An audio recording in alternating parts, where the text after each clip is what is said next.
Hi, I'm Nat. And I'm Guy. Yes. And what are we talking about tonight? So apparently Gwyneth Paltrow is now eating cheese again, and that's enough to make the headlines. So here we are talking about it as well. And the fast approaching digital control grid and the Trump administration. We're usually pretty pro-Trump on here, but there are some red flags and warning signs coming up in this administration. Yes, I mean, as with all the other administrations as well, but in this one specifically, also some red flags happening in Mexico as well. But I'll keep that for in a little bit. And you want to go into your 15 minutes? Sure. Or do you want to talk to the audience more? Wait, why don't we tell them about what's happening? Are we? Yeah, Okay, we fine. got to forewarn them. We're currently on Nat and the Guy Español. We have an English channel, which I kind of only put political speeches on, so I can kind of learn to edit. We're going to start separating this show onto that channel because this is primarily an English show, and Nat's going to do an all Spanish show on this channel. An all Spanish live. That's going to start in probably 2 weeks. We're going to continue to do the English and Spanish while we do rearrange things, but Yes. we'll let you know as it comes up. Yes, and given it is just him and I, and no editors, no nothing, this will be a good chance to kind of get our bearings and make better content just in general. Yeah, the English channel will have our English live every day, Monday Yes. through Friday, and it will also have a morning show in English from me, and the Spanish channel yeah. will have primarily you. My life, yes. And it will continue around 8:45. Yes, but yeah, the times will change, but I mean, we're still kind of arranging everything, so we'll let you know once there's more to say. But next week it's going to be basically the same format as it is right now. Yeah. Okay, let's But go into the 15 minutes if you want. Sure. Hold on. I can't move into the table. Hold on. All right, let's switch the cameras here. Así es. Buenas noches. ¿Cómo les va a todos? Este es viernes, por fin. Espero que hayan tenido bonita semana y que les haya ido muy bien. Y rápidamente quería... I know, not yet. Rápidamente quería hablar sobre lo que se anunció y sobre toda la ley de el cambio a la ley de telecomunicaciones y radiodifusión y lo preocupante que es. Y sí, estoy investigando, estoy de acuerdo que es algo importante y un tema importante, pero el día de hoy prefiero, como es viernes además, enfocarme en otra noticia bastante asquerosa, pero prefiero tomarme el tiempo y hablar sobre eso el lunes para hablar y saber todo a fondo y correctamente. Pero lo que sí puedo decir es que viniendo de un país como Canadá, donde varias de estas leyes ya han sido propuestas y ya están en efecto, también quiero hacer la comparación con pues lo que conozco, que es Canadá, y lo preocupante que fue allá y lo preocupante que es por acá en México.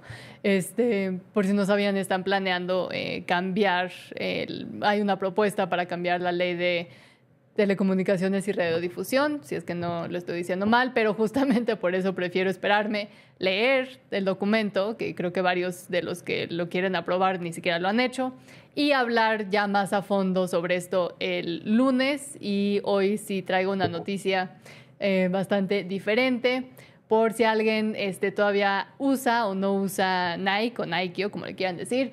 Puede que esta siguiente noticia haga que lo quieran dejar de usar por completo, porque ahora sí se pasaron. Como sabemos, Nike ya de por sí, pues sí es bastante woke, por decirlo así, pero esta vez quieren hacer algo aún peor y más alarmante y asqueroso.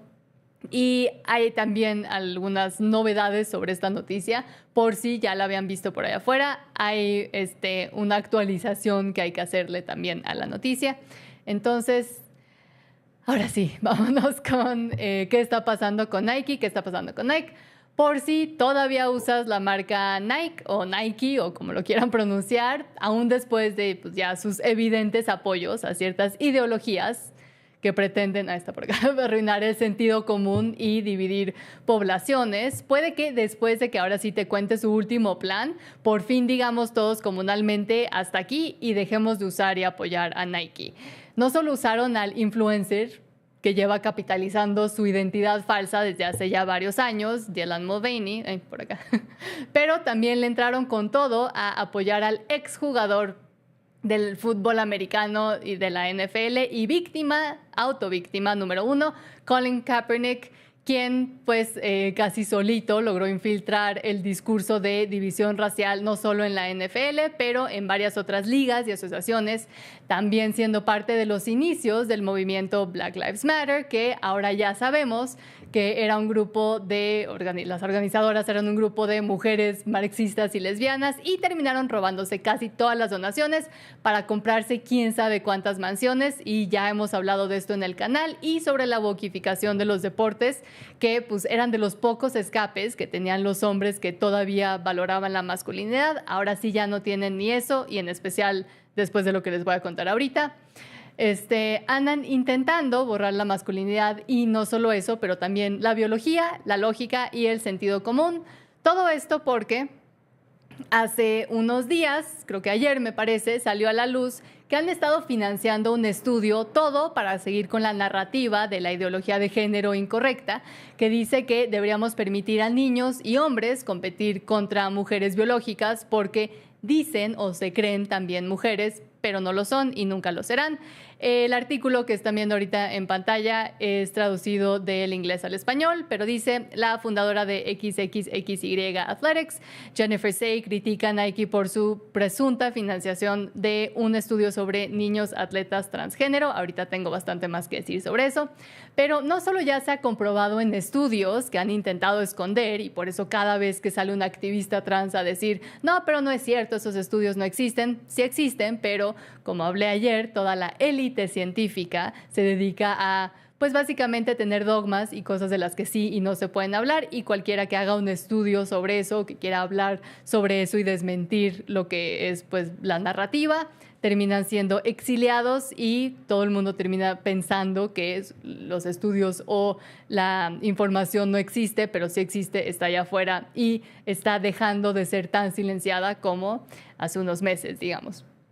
Pero pues también con casos reales que niñas y mujeres a de veras han salido lastimadas, algunas gravemente, porque se ha dejado que esta locura de permitir que hombres y niños con ventajas biológicas que ya se saben y que pues son obvias, compitan en contra de ellas como si fueran también niñas, todo por decir que se creen niñas o mujeres, y donde todos tienen que mentir y aparentar que no hay nada fuera ni raro ni fuera de lugar, aunque en el fondo todos sabemos que está mal y que sí hay diferencias. Este estudio, ideado por un investigador que se cree mujer llamado Joanna Harper, planea documentar las capacidades físicas de adolescentes hombres cada 6 meses durante 5 años mientras transicionan. Y rápidamente voy a leer del artículo también. La supuesta financiación del estudio por parte de Nike salió a la luz en el New York Times. Ella es Jennifer Say, la fundadora de XXXY. Y dice: la investigación busca descubrir cuánta intervención médica es necesaria para que un hombre pueda competir de manera justa en deportes femeninos y femeniles. La primera noción de que Nike supuestamente estaba financiando apareció en un artículo del New York Times publicado durante el fin de semana sobre la difícil situación de Blair Fleming, un jugador trans que se cree mujer, de los San Jose State Spartans, y este es el artículo que están mencionando. Obviamente es del New York Times Magazine, un medio pues obviamente con mucho sesgo hacia un lado nada más, que es la izquierda. Como la guerra contra los atletas trans destruyó a un equipo de fútbol, más bien como intentar mentir sobre realidades biológicas y que todo el mundo conoce, destruyó la carrera de un hombre que quería hacerse pasar por mujer. Pero bueno, Outkick, que fue el medio que primero lo reportó, menciona a Joanna Harper, un hombre que se cree mujer, que estudia a los atletas transgénero, que actualmente está ayudando a dirigir un ambicioso estudio de adolescentes trans que mide sus resultados en una prueba de aptitud física de 10 pasos antes de que comiencen la terapia hormonal, y luego después de que hayan comenzado la transición médica cada 6 meses durante 5 años.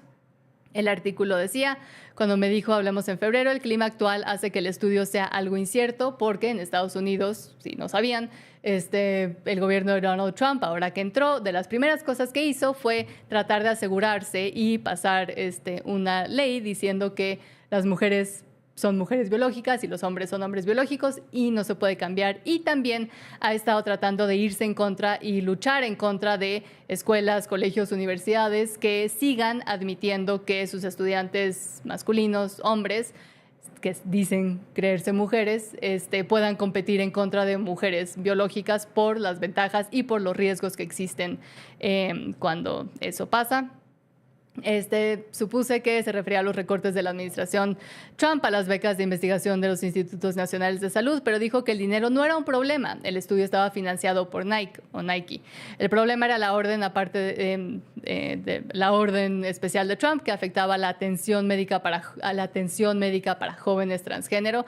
Si no podemos brindar atención que reafirme el género, explicó, entonces no podemos incluir a personas en el estudio. Entonces, lo que más le preocupa a la persona que quiera hacer esta investigación, este hombre que se cree mujer, es que gracias a que ahora se admite la realidad biológica, no pueda llevar a cabo su estudio y esencialmente seguir con la mutilación de jóvenes que están confundidos. Y una vez más, y lo dirá hasta el cansancio, los niños y niñas trans no existen porque no pueden dar su consentimiento informado sobre los procedimientos médicos a los cuales los someten los mismos médicos, psicólogos, sus propios padres y pues, los activistas, con muchos de ellos sufriendo efectos secundarios de medicamentos no estudiados para esos fines, como las hormonas del sexo opuesto y o los bloqueadores de pubertad, que inicialmente se usaban para castrar a violadores como castigo o para bloquear la pubertad precoz, pero solamente durante unos meses en aquellos que iniciaran la pubertad antes de tiempo, como a los 8 o 9 años, que pues eso sí es una anomalía y sí se necesitaba poder darle un respiro al cuerpo de niños que todavía no deberían de estar entrando a la pubertad, por eso es pubertad precoz, pero es una anomalía y pasaba pues no tan frecuentemente, digamos.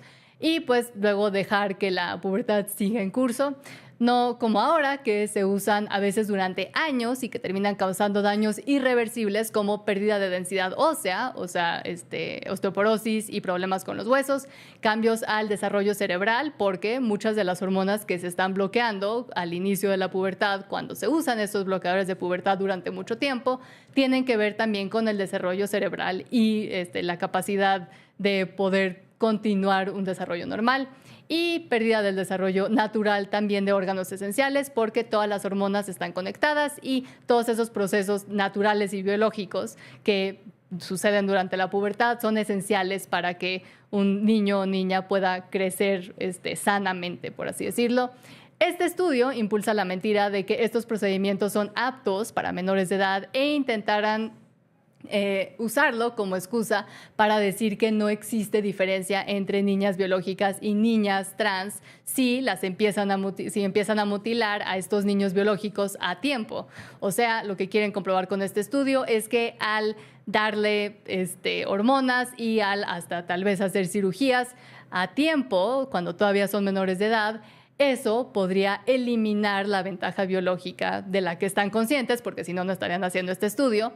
Y es como intentar decir que cortándole los dedos a un tenista masculino lo pone a la par con mujeres tenistas, y esto no solo es un insulto para la biología y la lógica, pero también para estas mujeres atletas, que decir que son una versión menos ágil de los hombres en vez de tener ambos sus propias ventajas y desventajas y pues ser mujeres. Los hombres y las mujeres no son iguales, no importa cuánta hormona, cuánta cirugía, cuánto griterío hagan y cuánto sigan tratando de convencer al público de que así es, porque no es cierto y todos lo saben. Y que Nike, una compañía masiva, haya querido fundar un estudio así es asqueroso.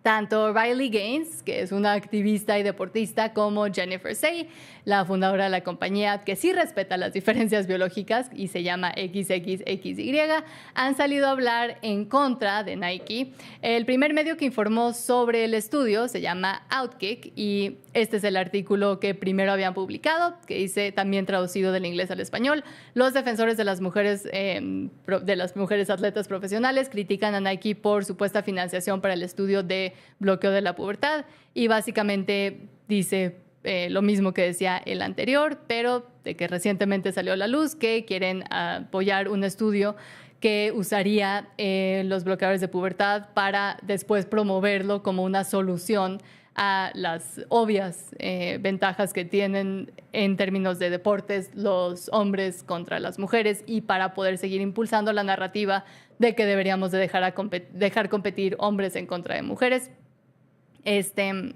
Y este fue el artículo, básicamente dicen lo mismo. ¿Por qué están financiando eso? ¿Por qué no se concentran en tratar de mejorar su ropa, sus tenis, etcétera, que ahora han sufrido mucho de defectos y baja calidad? Entonces mejor concéntrense en eso en vez de andar financiando estupideces.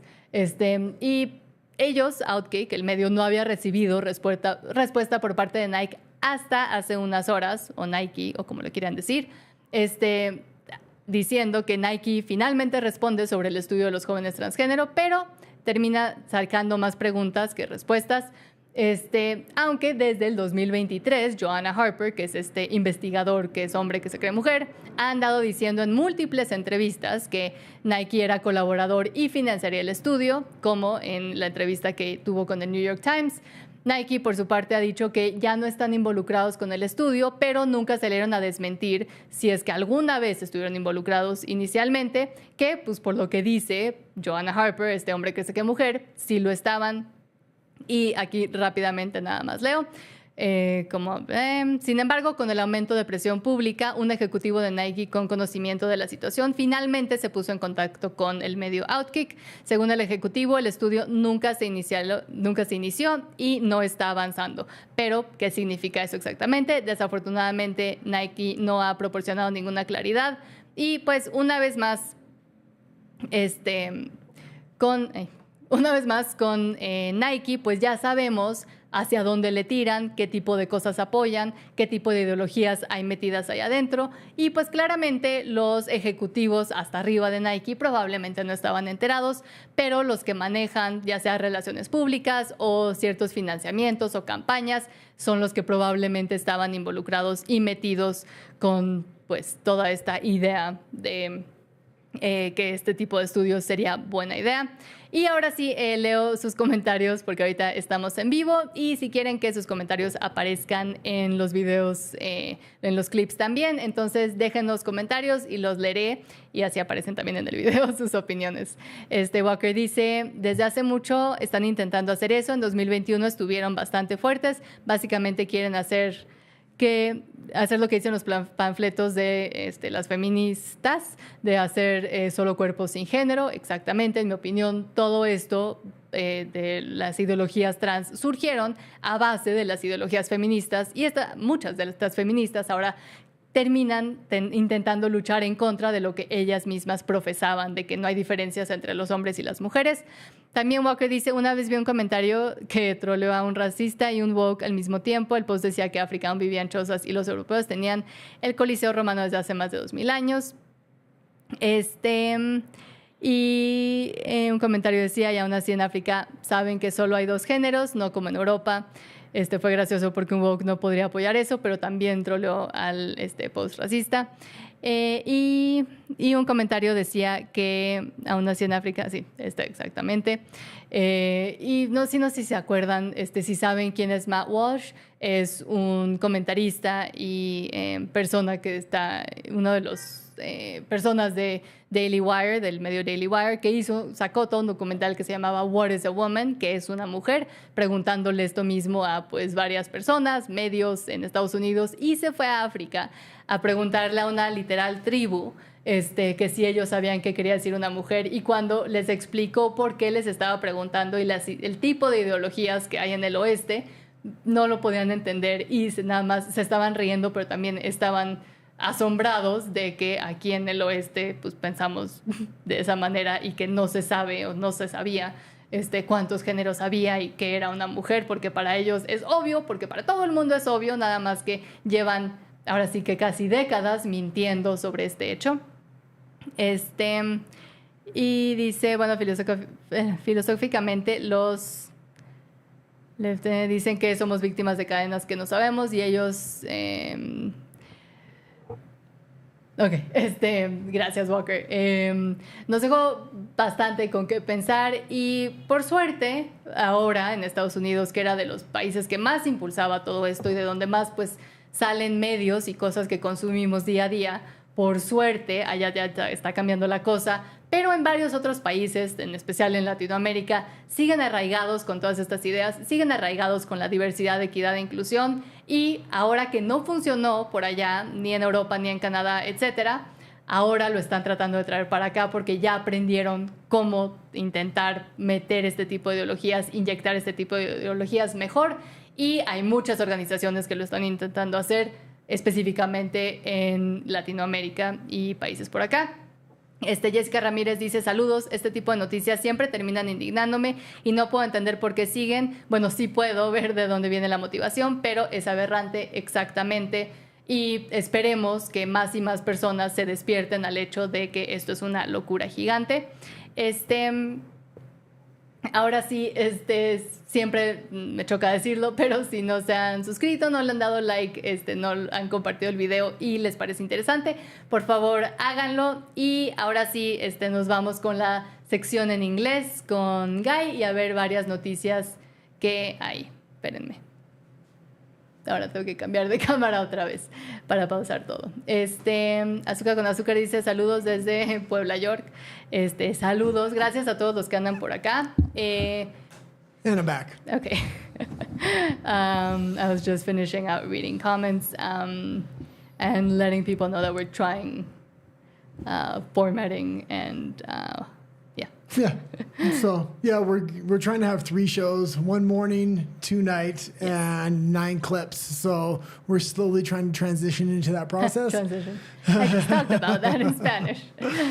We don't have that news in the English version, but... No. If you're not subscribed to our other channel, it's Nat and the Guy English. It's not populated with a lot of content yet, but we're going to start putting content on there. Yes. So feel free to migrate over there at some point. So if you weren't here at the beginning of the show, we just said that we're planning to essentially move our English live over there within the next few weeks and then just leave live in Spanish with me and this channel and then have more videos essentially for both channels coming out. Yeah.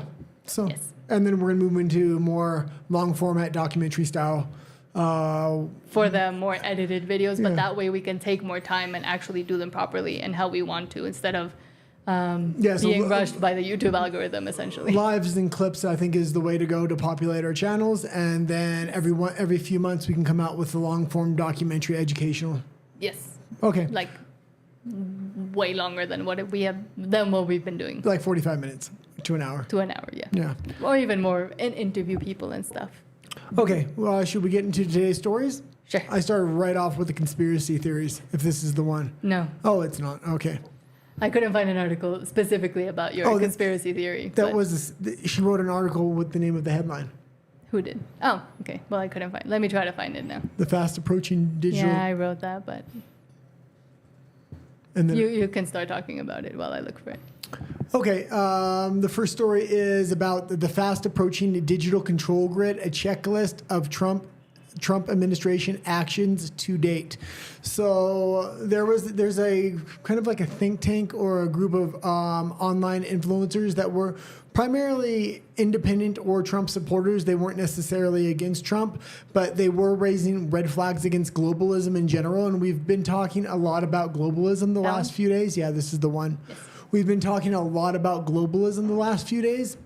So, and we had put the warning out there before that certain types of globalism and red flags like digital IDs and digital currency, Trump could usher in and it would be welcomed because his supporters aren't really expecting it or they trust him a lot more than they did the globalist and Biden. And also it could come under the guise of security, securing the border, getting everybody digital IDs to be able to check them and make sure that the border is safe, for example. So there's a lot of ways in which these ideas that have we already know about them because all of the globalist elites have been talking about them for so long. There's a way in which the Trump administration could be, completely flipping the script and trying them out themselves as well. Yeah, it looks like the Trump administration, what they may be doing is co-opting or taking control of what the globalist ideas were, putting them in on a national scale, and then going to slowly implement them globally.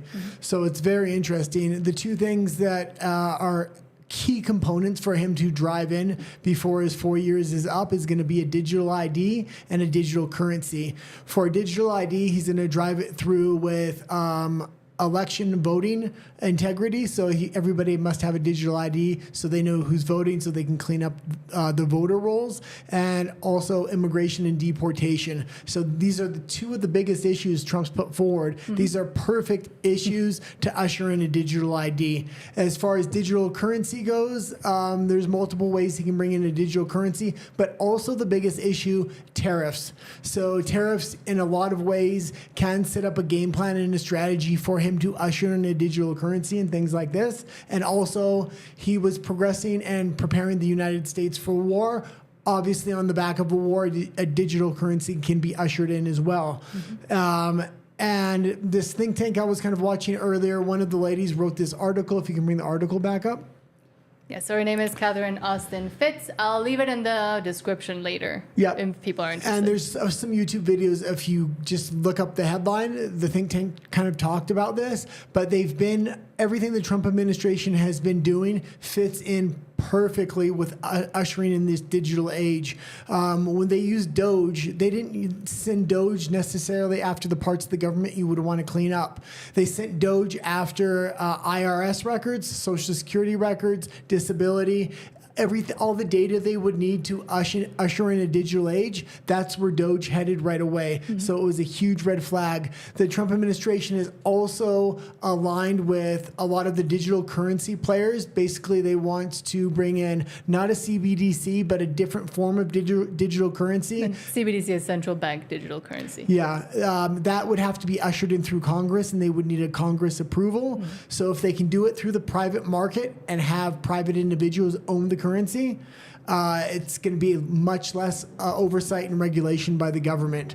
So, and I had warned about a lot of this stuff before, but this really drove it home and showed all the laws and all the ways they're manipulating the system right now to set this up to usher in this digital age. So it was a little bit scary because Trump's really distracting with a lot of different things, digital currency, tariffs, this and that. But if you want to read a little bit, maybe. The Genius Act was pretty good.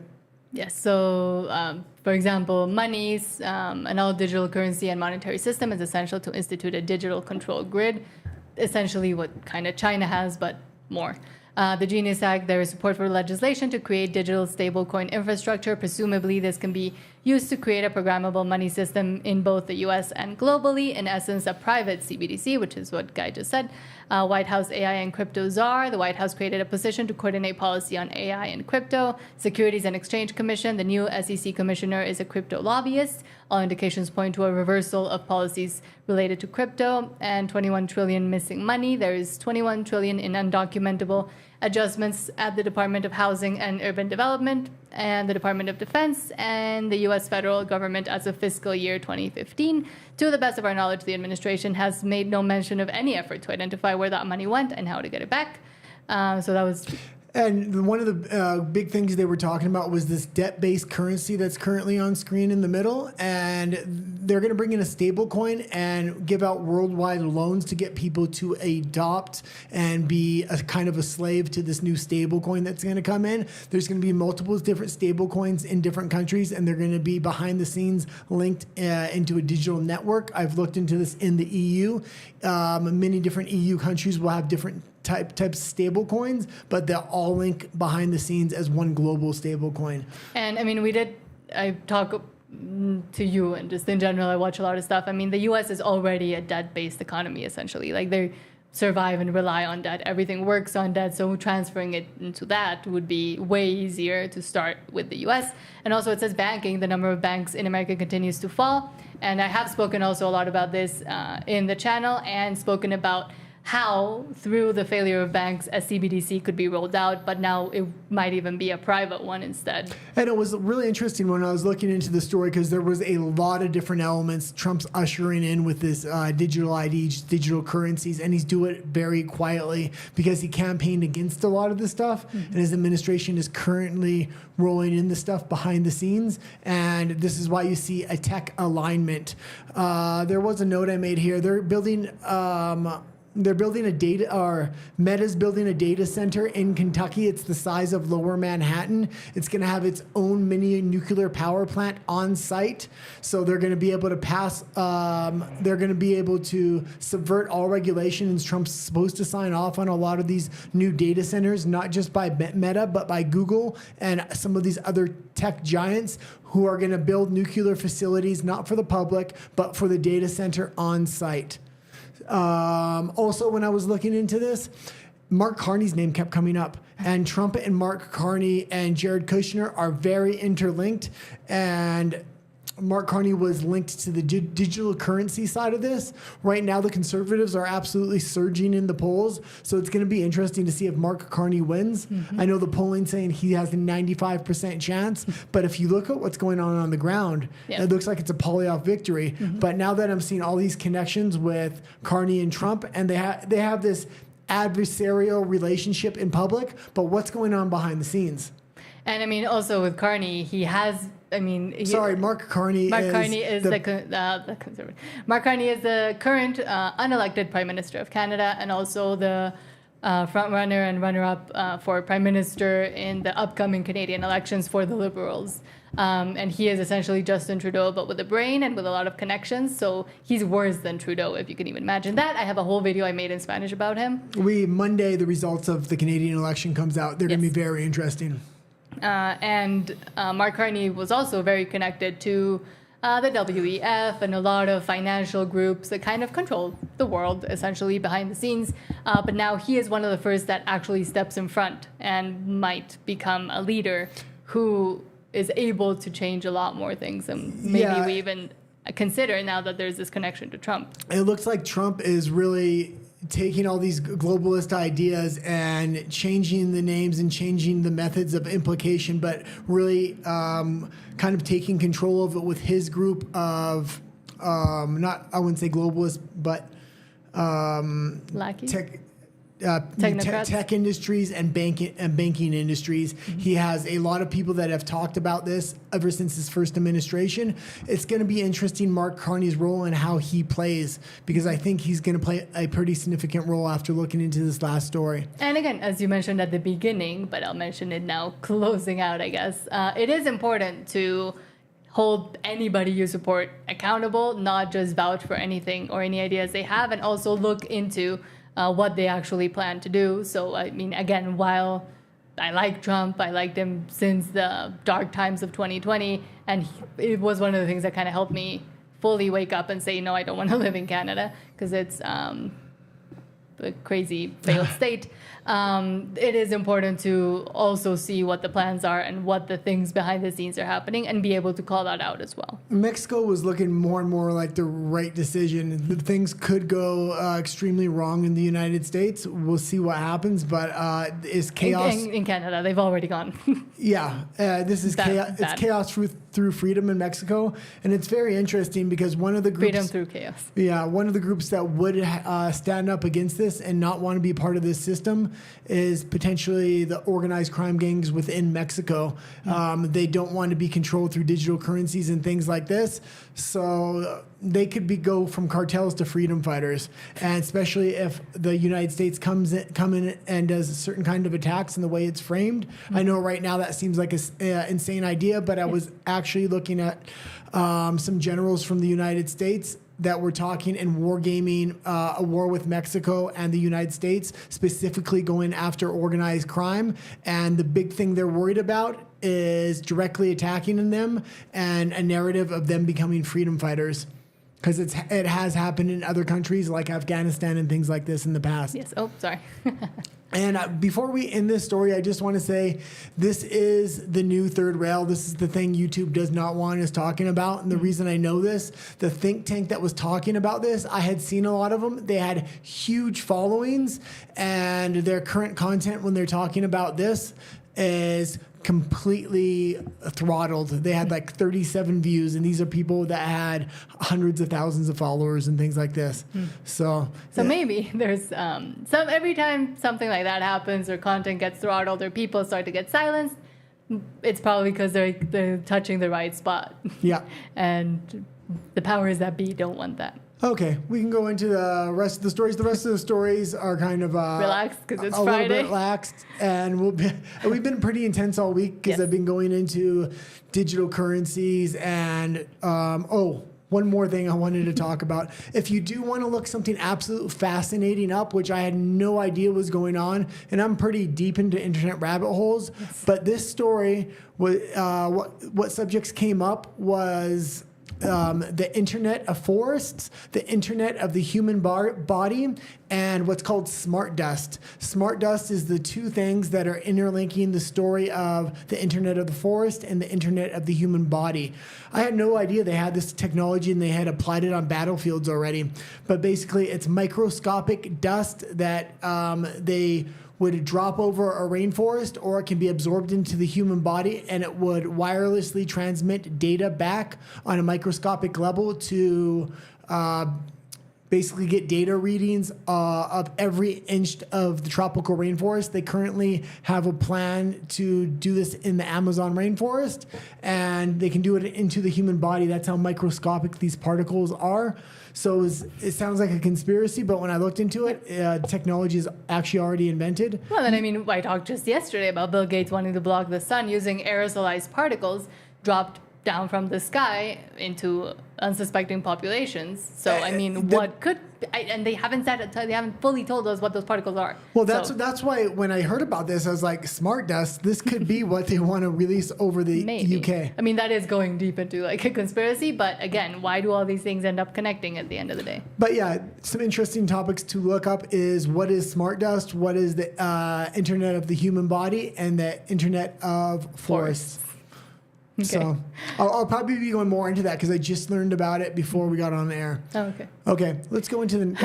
Let's go from now that. For a very ridiculous Friday story. Apparently, Gwyneth Paltrow is eating cheese and actual foods again after hardcore food regime.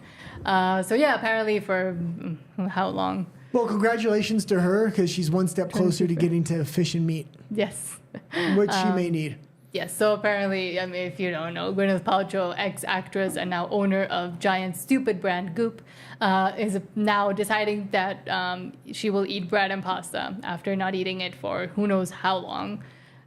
She essentially stopped being an actress, really. She's only really appeared in Marvel movies, I'm guessing because it benefits her. But she's mostly now focused on this whole fake wellness, I will say, and being a fake wellness guru. Yeah. Since she came up with her website Goop, selling candles that smell like her nether regions and other ridiculous products, eggs that you can insert up there, who knows for what, that cause yeast infections. But she knows how to stay in the headlines because I notice, because I have to get stories on a daily basis, her and Meghan Markle are constantly in the headlines. Yes. Meghan Markle in a bad way, but Gwyneth Paltrow typically is not in such a bad light. Yes, so apparently she was following the paleo diet, which we've also done. Oh, she eats meat? I didn't know that. Apparently, so let's go down. I just assumed she was a vegetarian. So Gwyneth Paltrow has said she has returned to eating food she previously restricted, including sourdough bread, pasta, and cheese. Of course, super expensive and super properly well made without any chemicals and stuff. Having been on a strict paleo diet for several years, so they don't even say how many years.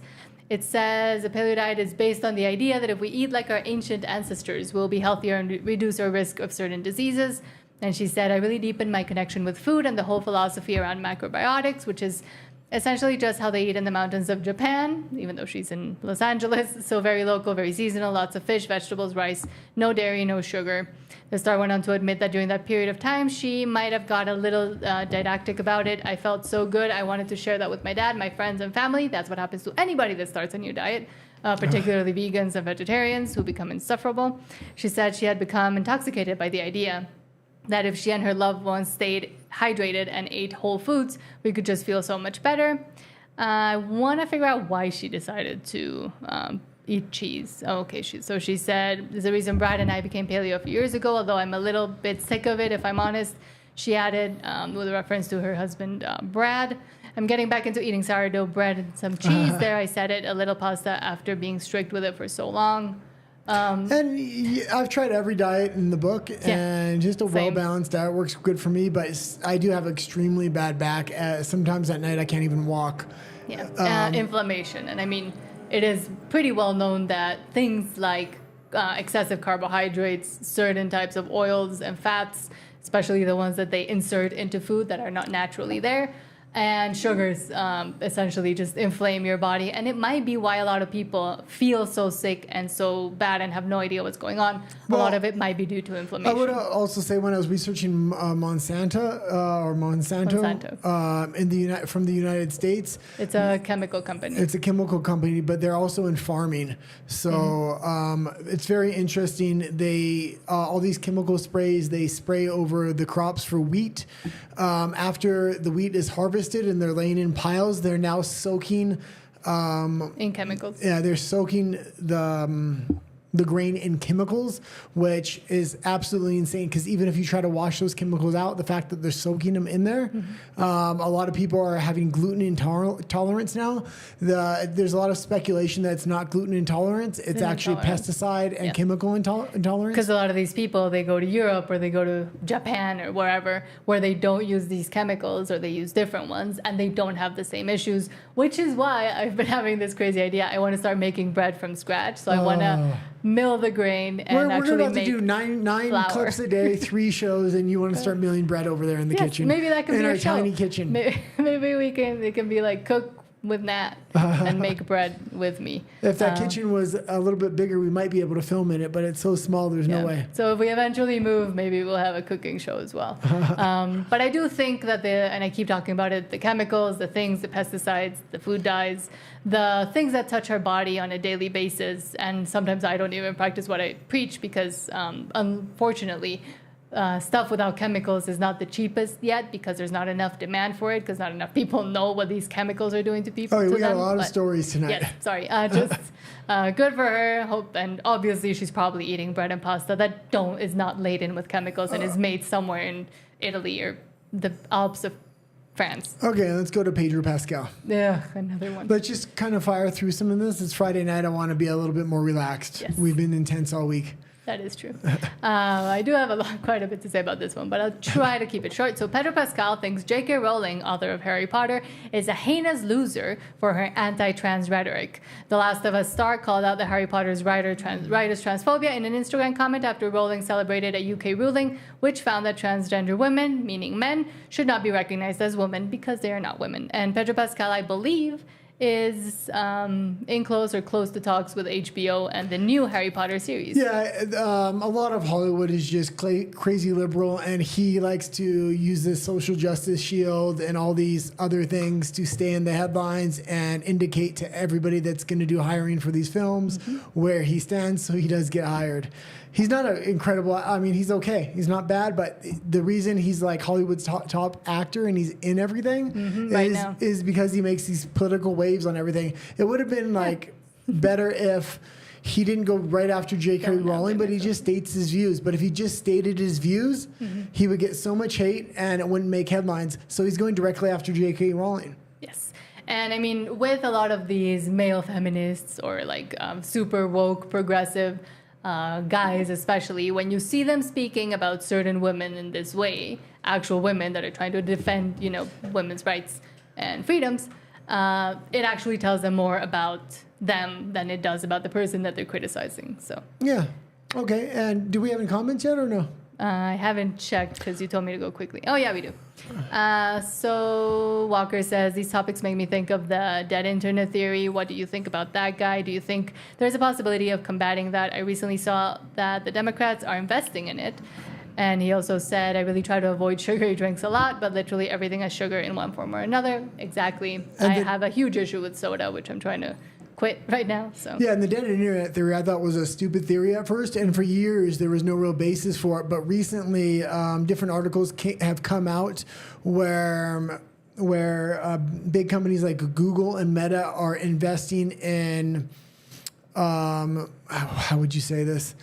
They're making fake profiles, fake AI people to interact within their systems with their users, and they're starting to implement this on a mass scale. So this is like dead internet theory come to life, and it actually being kind of confessed indirectly from the big tech giants and stuff. Yeah. So it is an actual reality now, and big tech has just come out and said this is kind of what they're doing. And I mean, for them, their user base and how many users they have and interaction, etc., that's essentially where the money comes from. So of course there's going to be fake profiles out there, and even programs or stuff programmed to interact with actual people. So a lot of the time, well, and they can also steer the narrative through that, through the comment section and things like that indirectly. Exactly. Yeah. Walker also said, Pedro Pascal is blaming everyone and wanting the world to do what he wants because he has no self-criticism with himself. So basically the progressives. Yeah, so, I'm surprised he hasn't been canceled yet. But he's a halfway decent actor, but he shouldn't have the level of fame he does. No. But man, I thought he would get canceled. Like, he was the first one. I remember in the first Trump administration, he was posting pictures of kids in cages saying it was Trump, but we all know Obama actually built those cages originally. Yes, and was separating families.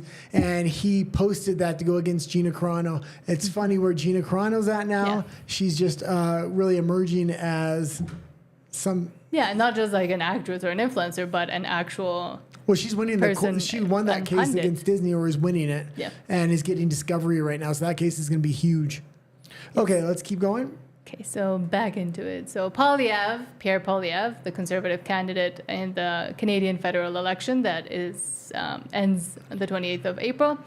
Poilievre promises to end electric vehicle sales mandates, keep battery plant subsidies.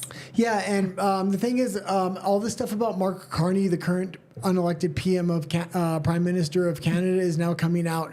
He wants to eliminate all gas-powered vehicles by 2035, but it's going to start next year. So what that means is there's going to be a $20,000 tax on every gas-powered vehicle over the limit they say that can be sold in Canada. So they'll set a limit of 10,000 vehicles in Canada that will sell like within the first 2 months. Anybody that wants to buy a gas-powered car on that has to pay a $20,000 tax. And the tax is going to progressively go up year after year. It's going to be implemented next year. Mark Carney was asked directly about this at a manufacturing plant, funny enough, and he said, no, he didn't back down on it. He said, oh, no, it's a good idea. We want to get rid of gas-powered cars. Electric vehicles do not work in cold weather environments. I was just going to say that. We just covered what happened in Russia with Chinese electric vehicles yesterday.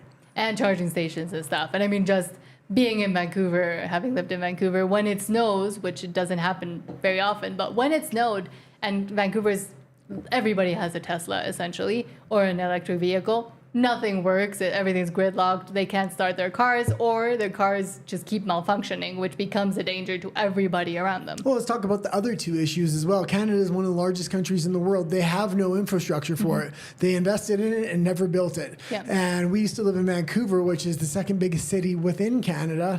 And the fact that there was only a few charging stations downtown, and most of downtown was all high-rises with like 6-story parking garages below the building. And there was no way to run electric charging stations past the first floor. Yeah, so like those spaces were very coveted. And more people that ended up buying Teslas then discovered that they couldn't charge the damn things. Yeah. So that's that, I guess. Yes. And now, so Sweden plans to remove citizenship from people seen as a threat to the state. And what did we talk? Oh, we talked about Sweden yesterday with the boom booms. Yes. They have 32 in a month. Yes. And yeah, so this was a good move by Sweden. And again, all the liberal countries in the world were always pointing towards Sweden of how progressive it is, how we need to follow their policies, because they adopted the progressive policies before any of the other liberal countries. And now a lot of the stuff is backfiring. So they're actually going against all these liberal policies that were originally adopted. Yes. So apparently, Sweden's political parties have agreed that dual citizens who commit crimes that threaten national security should lose their citizenship. A cross-party committee recommended that the change could be applied to anyone who has used bribes or false information to obtain their citizenship, and also if they committed crimes that were a threat to the state or came under the jurisdiction of the International Criminal Court. But it stopped short of proposals by the minority government for bad people to have their citizenship revoked. Okay, well, I was reading into this, and they want to continue to pass further laws to deport people that have recently been given citizenship. If they're not adopting traditional Swedish culture, yes, then they want to be able to deport them. So that might be the next stage. They want it. They're realizing you need a homogenous population. That doesn't mean everybody in the population is the same race or the same thought process. It just means you need a core of that. Yes. You can't have a million different cultures that don't work good together. The same values, the same morals, the same understanding of what the law is, what you are required to do as a citizenship, your duties, your obligations, also your rights and freedoms. So, and I believe Sweden, it's not that hard. I believe Sweden, if I'm correct, was one of the few countries within Europe that has a state-run church, which is Christian as well. I'm sure they've forgotten about it by now, but... Well, no. It's, yeah. Okay, let's continue to go here. What do we got next? Don't want to. Oh, Kung Fu Panda 4. Yes, was worth the wait as number 8 most valuable blockbuster of 2024. Man, I just kind of put this in here. I haven't seen it or anything like that, but because it's Kung Fu Panda 4, anybody that's walking by, it's the kind of movie that can draw traffic just by weekend walk-bys. Yes. So it's also another cap in the hat of Universal. And, I mean, they just reopened a section of the Universal, the old theme park, with a whole Kung Fu Panda section. So they're really investing into this, while Disney continues to do all the wrong moves with their own IP. And I'm interested to see if this did open in China, because China wanted to ban American movies. I don't know if they've implemented that yet, but if they haven't, this movie, I think, would do very good in China. Yes. So apparently, I mean, congrats to Kung Fu Panda for being good on 2024. Also, this is going to do very well on streaming. So it probably is already doing well on streaming. Okay. Next I just wanted to mention Kung Fu Panda. Okay. Another thing I don't really know about, Sydney Sweeney will headline the Split fiction movie, but still no announcement of her co-star. Yeah, and I was meaning to look into this because I wasn't sure what Split Fiction was, but I think it was an IP that had already been developed, much like she was in talks for Outrun, the racing car game. Mm-hmm. And then there was a anime she was going to star in as well. Yeah, Gundam. I think she's realized that her best bet is somebody around her is realizing go with IPs that have built-in fan bases. And that the fan base is male. Because she has assets she can bring to the role that will entice male viewers to go watch her. Her next 3 roles, I'm not sure if she signed on to all 3, but this is one that she has signed on to. But she's very strategically picking this. Yeah. She's so not it's a video game. Yeah, she's not allowing the woke left to kind of dictate where she's going. Yeah, but she has done a ton of woke stuff as well. Yeah. Okay. I just wanted to mention that because she is making good choices, and other actresses, if they have enough star power where they can pick their roles, they would be smart to do something like this. And this might also mean that we're returning to acknowledging that women, when they're feminine, when they have the correct equipment, can be attractive, and that's what draws a crowd. It's like maybe Hollywood is realizing that again. And she's smart enough to pick IPs. Because she could be the new Scarlett Johansson. Well, yeah, that's what she's becoming. And she's picking IPs that aren't been ruined, like Star Wars, like Marvel. She's picking things like she's going into anime with Gundam, then she's going into a video game IP with what was his name, Michael Bay. Yes, and now she's this is another video game. And all 3 IPs are dramatically different, and 1 or 2 of them is going to hit. So okay, and this is also by John M. Chu, so it'll be interesting. Yes, next one. We're doing quickly today. Nintendo Switch 2 pre-orders see overwhelming demand, frustrations from hopeful buyers. And why don't we read some of this? Because I know it was slightly overpriced, and the video game structuring, the way they want to sell these video games and things like this, it has been very confusing. It's been a very messy rollout for Nintendo, and especially with the tariff as well. Yes, so U.S. pre-orders for the Nintendo Switch 2 kicked off shortly after the clock struck midnight Thursday, but chaos ensued amid high demand. Scores of consumers hoping to be among the first to own Nintendo's latest gaming console, set to officially launch on June 5th, jumped online to try to snag an order. And while some lucky buyers found success, many others ran into frustrating delays or saw listings quickly sell out at some participating retailers. Anxious shoppers took to social media to share the long wait times, screenshots of error messages, and carts that suddenly went empty amid a flurry of transaction requests, or in some cases, apparent confirmation emails that were soon followed by notices about orders being canceled.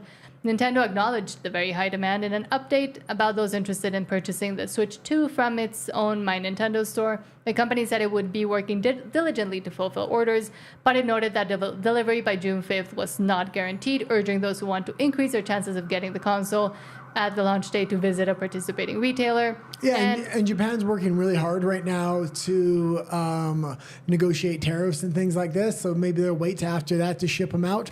Also, Nintendo's really do have headquarters within the United States, within Canada, so they are really a global company with headquarters and manufacturing in multiple places. And I was going to say, I'm surprised like such a big company as Nintendo wouldn't, foresee that this could happen. But also with the discourse of it being too expensive and stuff, I mean, it's interesting that they are receiving all of this kind of demand, but it could also be manufactured demand. So they might have, like sometimes stores and big launches, what they do is they restrict the amount that you can buy, for example, to create this narrative where the demand is higher than they can even fulfill.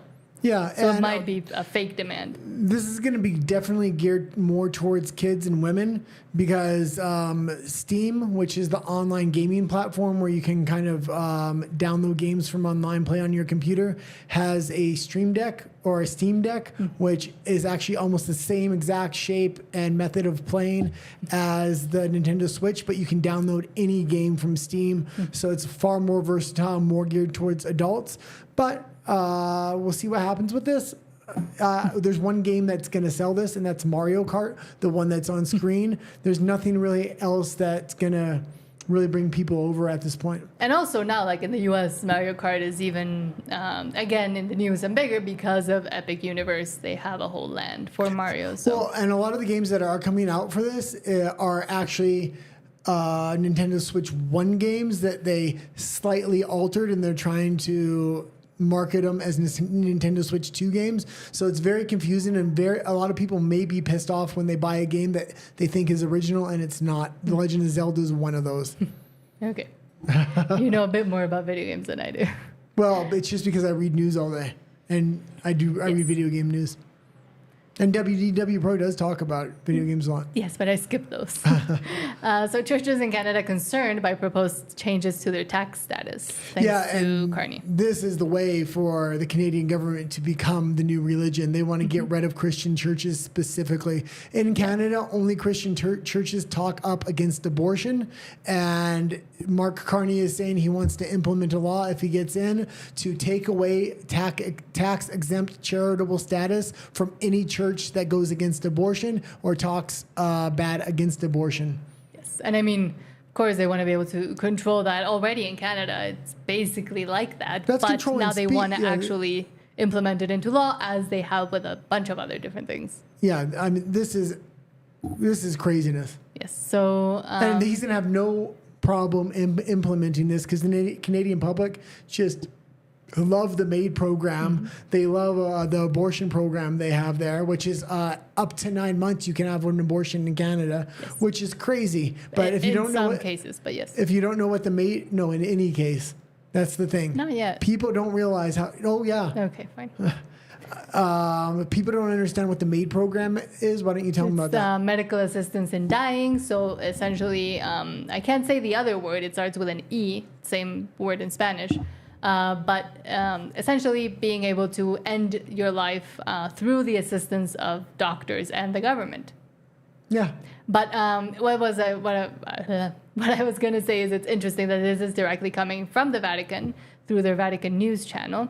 And it says churches in Canada expressed concern over 2 recommendations from the Standing Committee on Finance proposing the revocation of a tax exemption status of pro-life and faith-based churches, which would significantly impact Canadian society. And this is coming from a country that has one of the lowest birth rates in the world. Yeah, South Korea and a few Asian countries are lower, but Canada, people do not want to have kids there. They can't afford to have kids. It's a cold weather country.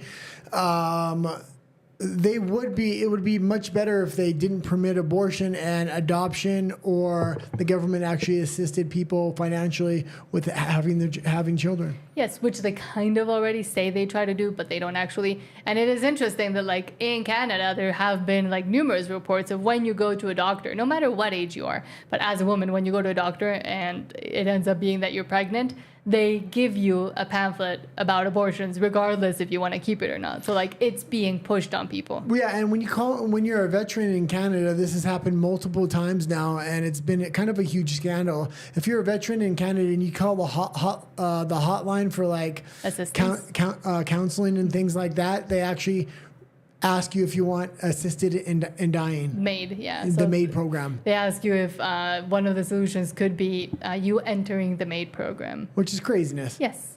Okay, we can continue on. Let's keep it a little lighter. That was a heavy story there. Another dark story. And I watched... and this is a real photo of the white woman. She's it's not edited. So I actually watched the video. We were talking about this the other day. Yeah. I said I might get the video. She had a video, but it was a bit too long. It's 9 minutes long, Yeah. where she recounts what happened to her. But man, and this is not surprising, being from Vancouver or having lived in Vancouver for so long, man who attacked female tourists in Vancouver had been released from custody for separate assaults hours earlier. And this happens over and over again because they have a catch and release program where essentially if they deem that the person maybe didn't mean it or had some mental issues or had some other issues, they just release them back into society without charging them. Well, and there's no bail for low-income people as well, so they just automatically get out. What I was going to say is this man attacked her 4 times in a row, and she got away, and then he ran after her. After a few minutes, caught up to her, attacked her again. Eventually, she was able to run out of the park, and she asked these gentlemen for help. They happened to be undercover cops, of all things, and the man was still chasing her, trying to tackle her down in front of these people, so the undercover cops grabbed her.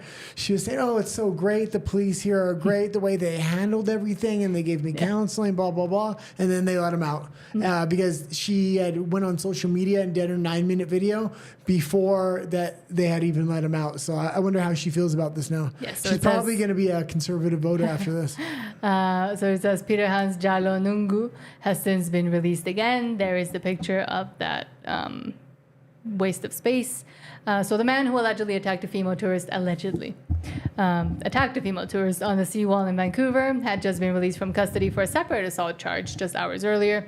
Peter Hans Jalo Nungu has since been charged with assault causing bodily harm and released again, though this time he must live with his mother under house arrest and abide by a long list of conditions, which include attending a psychiatric assessment. Court records show he was arrested for allegedly assaulting a peace officer, which is a police officer in Canada, that's what they call them, uttering threats to burn, destroy, or damage in connection with an incident that took place on April 13th, so not that long ago, basically a week ago, at the Surrey home he shared with his wife and children. He has a wife and children. He has a wife and kids. Police noted that the attack involved an element of intimate partner violence. Oh, God. Of course it did. And again, with bringing in people from... She was a tourist on vacation. I don't know if we mentioned that. Yeah, so a tourist, female tourist. Yeah. And people think that Vancouver is this great place, and nobody, like, if you tell them it's littered with, it's dangerous, it's homeless people are rampant, there's an issue with illegal substances essentially being all over the street, people don't believe you until they go and something happens, or they realize that what the media and the tourism board of Vancouver tries to portray is not true. Yeah, I remember when we used to live there, I bought you bear spray because pepper spray is illegal in Canada, which is crazy. And I bought you a glass breaker. Yes. So if you don't know, and an alarm. A little glass breaker, you can basically hit it against any piece of glass that would shatter the glass. So if you're in an area and you're about to be attacked, especially if you're a female and it's a male, you're not going to be able to defend yourself. But if you break the glass of a business, the alarm will go off and the police will come come fairly quickly. Yeah. In Vancouver, in Mexico, I don't know if all the buildings have alarms and stuff, but they also sell these like little alarms. They're like this big. You can put them in your bag. I bought you one of those as well. And if you pull the cord, a big noise and a flashing light will go off. So at least somebody will be alerted something's happening, and it'll maybe scare the attacker off. But I mean, it is dangerous. And you would never carry the stuff. I did carry the stuff once in a while. This is why I say that, like, in some ways, at least day to day, Mexico feels a little bit safer than Canada, because people like this are just running all over the street, yelling at you. I've been spat on multiple times by people that are, off their minds. And who's going to Philadelphia again? Was that Rafa or Walker? Rafa. Oh, yeah. So just be careful when you go to Philadelphia. Yes. It is a much more dangerous city than Vancouver. And this kind of stuff is happening in Vancouver. In Philadelphia, just armed robbery is going to be definitely a thing. So just watch what areas you're going to. Yes. Okay. And again, Canada continues with the narrative that importing people from who knows where and making them citizens and giving them all the rights and privileges is the best idea. Maybe they should start looking at what Sweden has planned to do now. Okay, let's go into air travel here. Yes. So trade war and leery travelers have airlines trimming flights and withdrawing financial guidance. This has less to do with the trade war, and they always frame it around the tariffs now, all these news agencies. And this really goes into the first story we were talking about, and the digitalization of the government and things like this. If you remember when the globalists were really in power, they were talking about cutting down freedom of movement, which is one of your fundamental freedoms. So if they can get the airlines downsize, air tickets go way up in value, and less people can travel. Only certain classes of people eventually can be able to travel, things like this. So this is maybe step one. But yeah, I just wanted to kind of flag it for now so we can kind of keep up on what's happening with air travel, because I expect over the next few years for it to dramatically reduce, especially we're having all these stories in the news of airplane crashes, things like this. So, which I always say, it might be that there's more airplanes actually malfunctioning, crashing, etc., or that before those stories weren't deemed like as important or as newsworthy, except for the place where it happened. Now they're being spread out globally, basically. Yeah, it's going to be interesting what happens. To maybe create panic. It'll be interesting to what happens to countries that are really dependent on tourism. So a lot of these countries have their own airlines and everything else. So it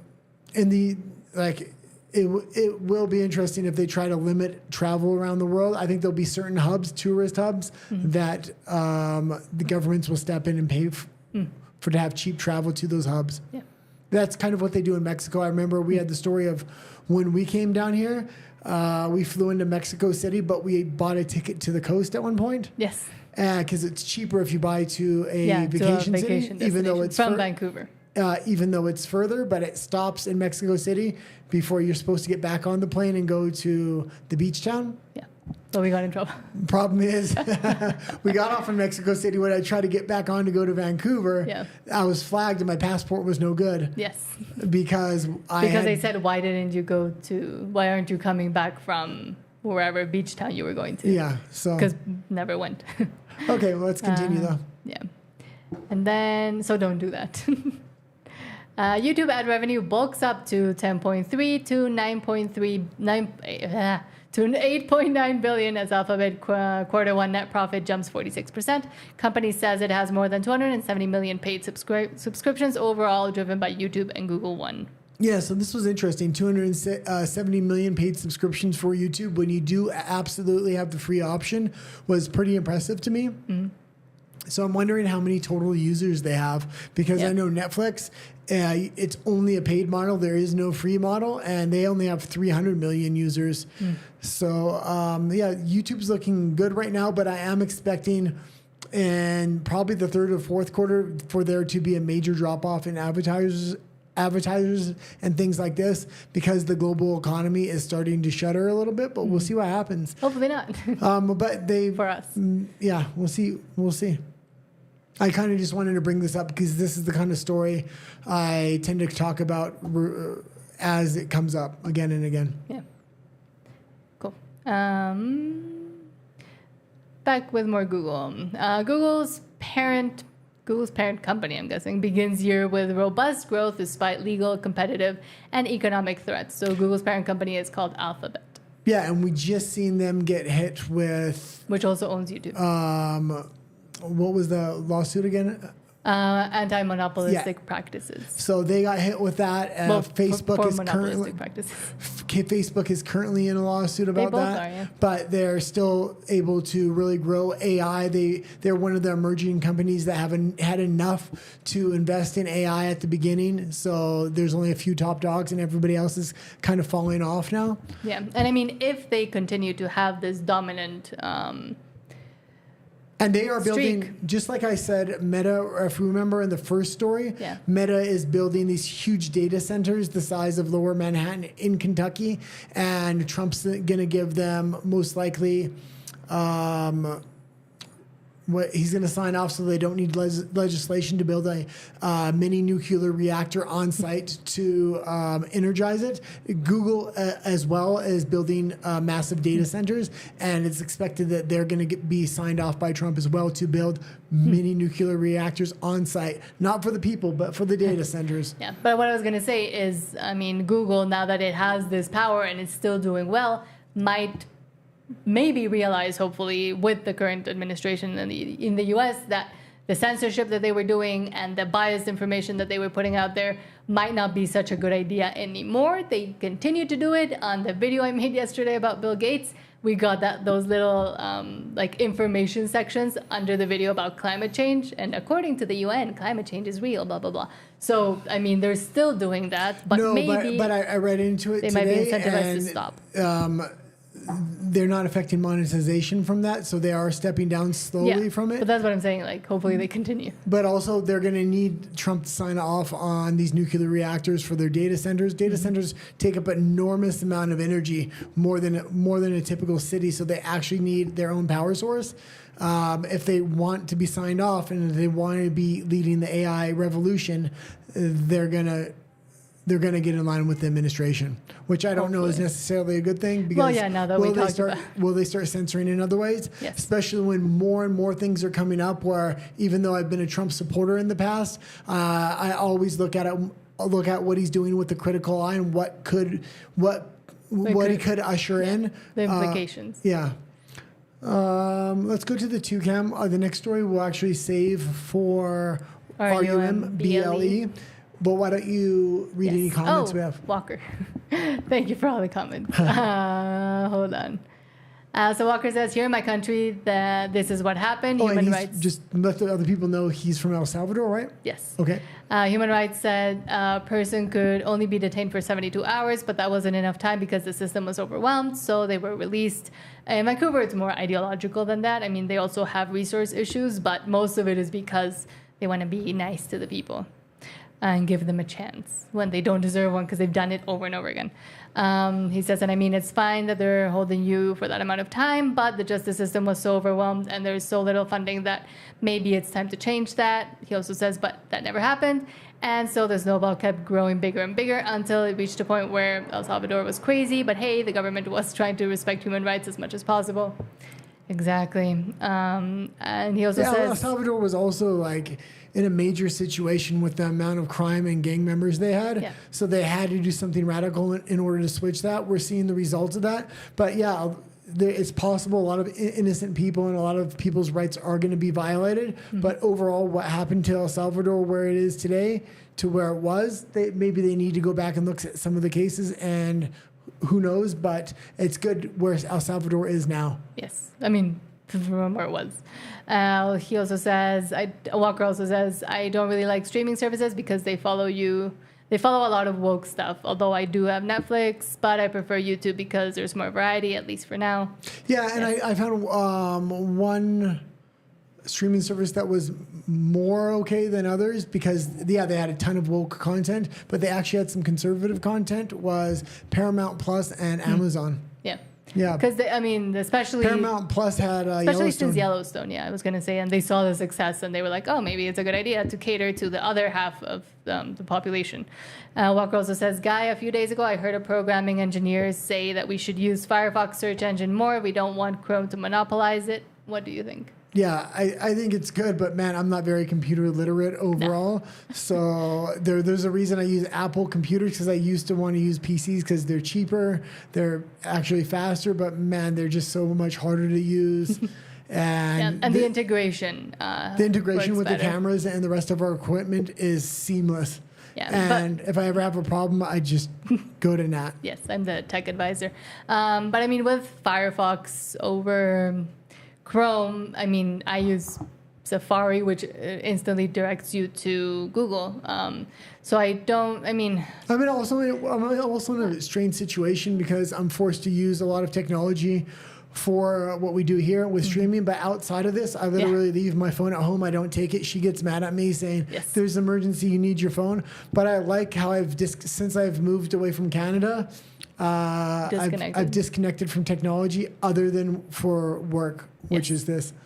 Yeah. But I mean, is Google already going to monopolize everything? Probably, but no, I don't think so. I think it's going to be. But then, like for example, the alternative sources ended up not being so alternative, anyways. For example, DuckDuckGo as a search engine ended up catering to the exact same things in the end, even though they were like trying to cater to the other half of the population. So, I think a lot of search engines, tech people are just able to put on different faces depending on who they need the benefit from.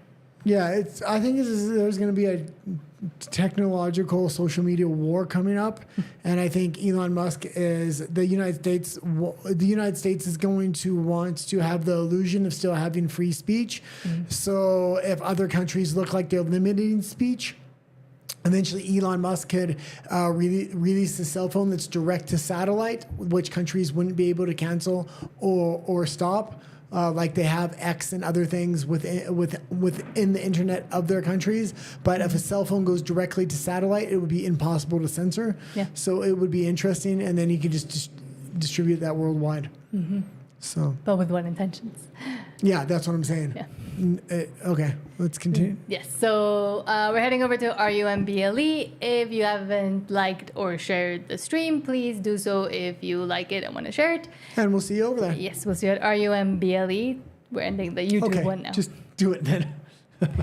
And, okay. If you're over on Rumble, please